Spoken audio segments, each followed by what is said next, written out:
Are you thinking about getting the Bose QuietComfort Ultra Earbuds? Well, these have been out for a little while, and Bose has fixed a few things since their release, the biggest one being now there is multi-point connection with these. Surprising that they didn't have that initially. Let me go through a couple more pros and cons of this to help you make a decision. And if you are thinking about getting these, I did do a comparison video between the JBL Tour Pro 3, the Samsung Buds 3 Pro, and the QuietComfort here. So hopefully that will help you make a decision. The pros of the Bose, I didn't mean to make that rhyme, but the pros are the active noise cancellation. It is next level on these. This is better than any other buds I've had, and it is very good. It blocks out almost all the noise, and it really kind of puts you in your own little space. So if you're looking for good active noise cancellation, got to go with the QuietComfort.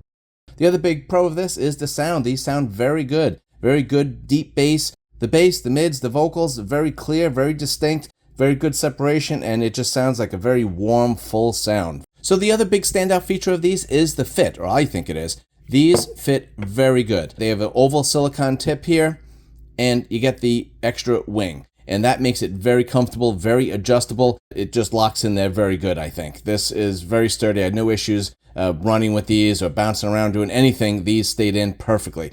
So if you have any concern and you want a more stable fit, then these would do it. The other big advantage of the Bose QuietComfort is that you do have this big touch area here.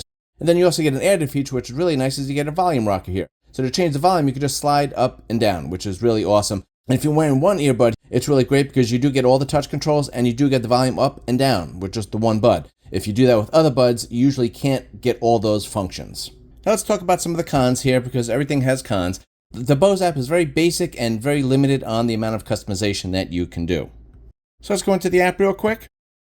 And this is what you're presented with. Again, very limited features on this, and I'll just show you the EQ. This is one of the bigger limitations. You only have 3 bands here, and only have 4 presets, and the customization, you could make one, but you actually can't save it. So if you change it, and then you need to go into something else, your settings are lost, which is definitely a big negative.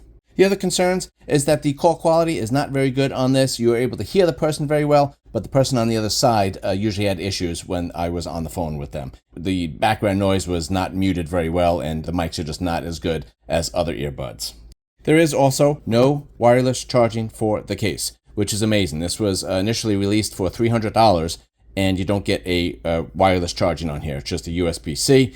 And if you do want wireless charging, well, Bose will gladly sell you a cover that goes on this case and makes the case wireless. So that would be a total of $350, which is definitely a big negative for me. If this was helpful at all, please consider subscribing and liking, and I'll see you on the next video. Thanks.